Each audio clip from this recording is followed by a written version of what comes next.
eni yadani te kote gwase ni nkwanshen sama no pebia nso odebreye yadana se papa pade edu so no kase no eni yede ema samne doso ni etodwa omu bi ya wobetini Ghana Water Company for yese ensu a womode esom Guinness Ghana no ne wono etwam yede mu chiremu no ebebramo ohini bi nso enenei wo kasa de dindindindin na ni nyina no egina enei adan bi a yesisie ewo ne mpotamu ho no sade etie no ewo se ye nsakra ye nso ewo mu eno ne nsembi ena no pay me de browse Adom TV Badwam kase Facebook/Adom TV kase no wo Go TV channel 119 DSTV channel 280 midi afia amankwa tamaklo afia ni die mutie se den sam no nkyeremu ankasa etie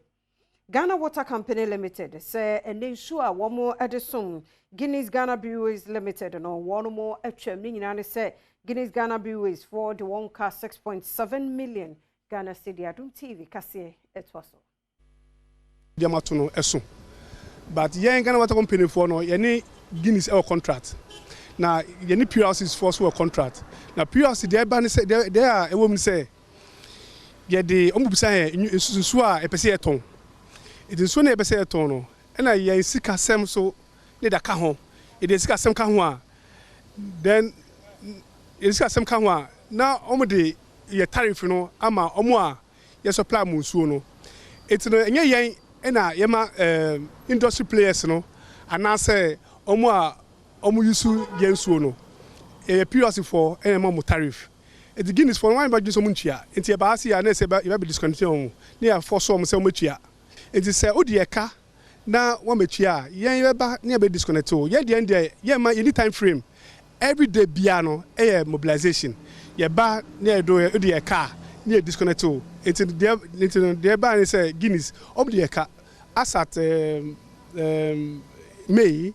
we have as at March ending only 6.7 million Ghana cedis. Ye no money to kwa. O use product. Say na Ghana Water Company, ye use ECG. Ye to chemicals. Ye the ECG for car. Ye to chemicals. Ye the almost supply aluminum sulfate, alum no. Ye do ka almost supply chlorine gas, almost supply chlorine hypochlorite. E ka ye supply almost supply pump parts. Ye do ka. It is man for no enhu ye mobo no mo ntua sika na omo ntua sika na omo di e ka na omo di na omo collapse Ghana Water Company e collapse so a you say water is life Ghana Water Company collapse so a ye nya nsuo and supply to the hospitals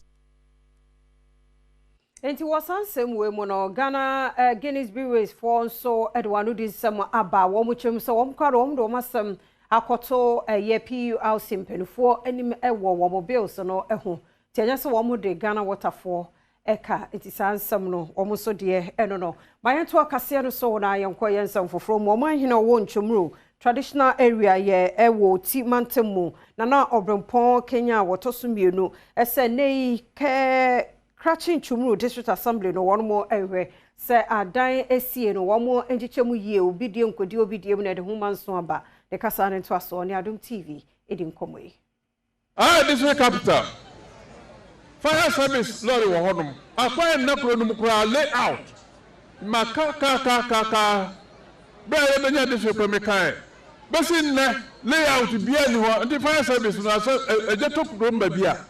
be din se card be ko ho ndi layout misramo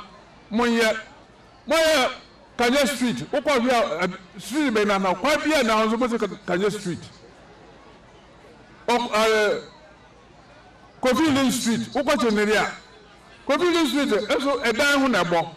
ekwa na ho zo mo street Tufo hine ya wawotchifo Kairiku Nana Kofi Intiako ya wono aso ya hine wotchifo Achrin enei sofopani ya wono na da Israel House Chapel Pastor Emmanuel Osmafo Ahoy eni ni pensie bi ena enei yabo wono mo eka fi se osuani bi a wosua adepama ne din edi Grace Arthur no ko wonde ne kwa ko yenyankomade Adom TV kase etwaso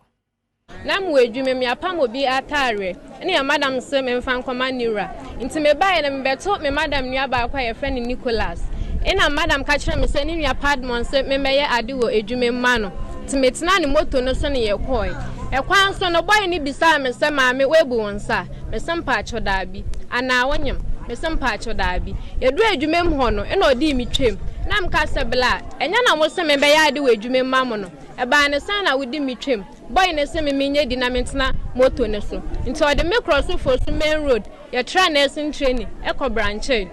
ni edu ya park pepepe na me hu ya madam nuafo boys 5 ni omudi ni di be frame we adwumem ho so ono so count munya hu se ya park moto no e na munyina sole no mkogu de nti yedu ho na me bisa bra ne se bra ni ko mu new site ni ana o ka kire me se me mfa mani nhwa de e ma me mfa ma no nka nti me right inside do e na mo se me ntena se ho na mo lock dan no e ho na de ade bi betu me so se me mfa mbo me tiri su duku nti na me ni omu me ne sofo ne eyiyi nsama no e ho na me madam nuafo ne ka kire me se me mi ni mo mo ana nti mo start se omo shout me nti e ho na me fa ade na me di bo me tiri su duku me kwai no ma so kende me enu esi ho ede sofo ni bie bible me de to kende ne nim no se me nkogina so o de kojan red ebo mi mu tente mankan ne gu mi uniform ne ho omuhwe oil na de black bi wo omuhwe gu me na so and omuhwe gu mi nsem se me mfa nsala me hu ni me ni me de ye omota haban bi fifi wa be ho mi nim ni Shufu Kenya kuhine echire nsem no mu echire nsendwerefo am say dinka ko police station le mu akwan ko report no asema police for catch on say akwan ba no apepa no ho oil ni ade na afiri hu nti no apolice so manyeyi nti omo fa kwa mfie ni sasa sunti no de be na akwan bedi wa ha no ana fe kasa ni nyam no ekoya nsempo mienu ne nsempo mienu ya anye ba kwantum ba ko ka kire nse komo ne ba ko nsa ye ne ya nka mo fa kwan mu atwe honhom na ka won kokra kasa fal mu ya gitumo nye ne mo madam na woni nti no osu adwuma ho no won ka kire ne se wo mo komo mso na wo tu gold na gold wo kwa wo nya bi nti wo nam no so na wa ye nsenkyene ama na gold wo saka afeda munsian so eprepran kakra de ni nyina ya sorry dan a won mu si wo botia no ga south mensi mu onkramantam mu nura edruguye but you say edwumayefo bi abe right side omo ye edwuma from 9 to 10 mo na ye hu say ebi epia ba say omo ba be to duane ebi ti ye hu ye so omo didi wi a omo right side no ye hu say eda no third floor omo si bi wo soro ye wi but center one no mo share glass a omo ya soro wo nti ye hu say glass ni starting pipe nti ye nyina ya dwun ko ho say dey na esi nti before the next minute na ye hu say eda ni nyina ba for back once asem ne ba ne sa no weja edumja adwuma ekuo eba honom a divisional officer grade 11 Isaac Sa ekire mu se wo mu koduru honom na nipa nso ene hyedan no ase a wotimi eyi wo mu nyina de wo mu ko ayaresabea ina nipa enson a o matrapo wo so da ne buampa etino ya ba no medikan yibi ena yeso bi so ena ba na se na Ghana han hye no atorenchem sesi a other institutions nado police die na bekabu eme yehwe na nipa nso ena na hye adenas ni nyina mu no deputy nadmo director in charge of operations ewaga south Wanda Matthew echemu se bebia na dan no esi na ewo ye bebia eye ensuo ekwan esento betu Ghana fo nyina afo se bebia ensuo wo no hwe honum yi ansa no wasi wodan ewo ho we boy nyina kokko waterlock bia no yehu se ya ebe ye niema afa for cement and everything there niema bibre wo ho a memi ntumi nka je engineers ni na betumi edi omo founders abanti ochina enme no ochina nyina no betina ho na afi na the founders ni ba out afi na ya sasa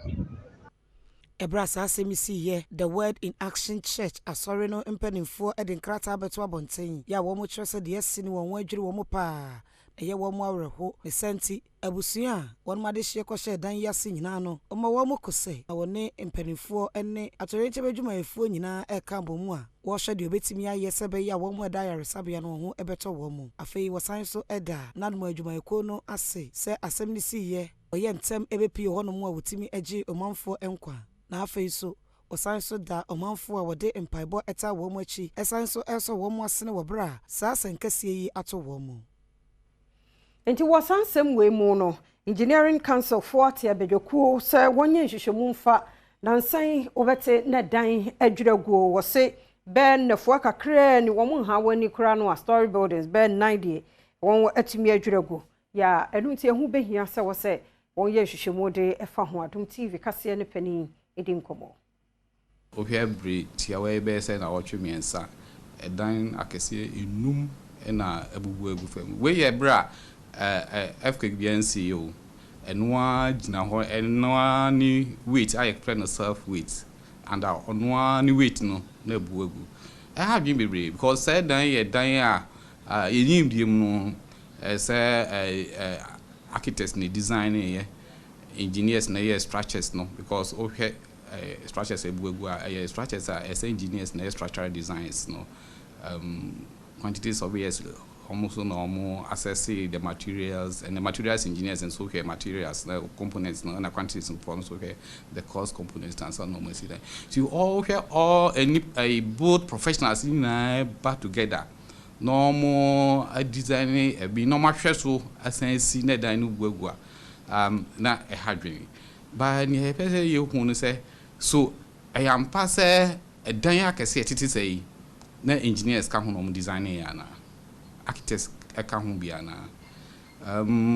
ye hwehwem kakra ye achimbata bi dan egugu ya nipa 22 ewuye omo no mo si dan kra so ka ho no omo wuye ehun say na ye omo makosua mason carpenter omo nim die wo dan kese mu no ewo fam omo na no magye engineer for architect for adwuma na omo enti how enti animanim ya na am say engineering council omati committee dan ya bubu ni na animanim ya ye be ko so akwakoye nhwehwemu ne nam so dan no bugu ye na enya adesua de Ephraim.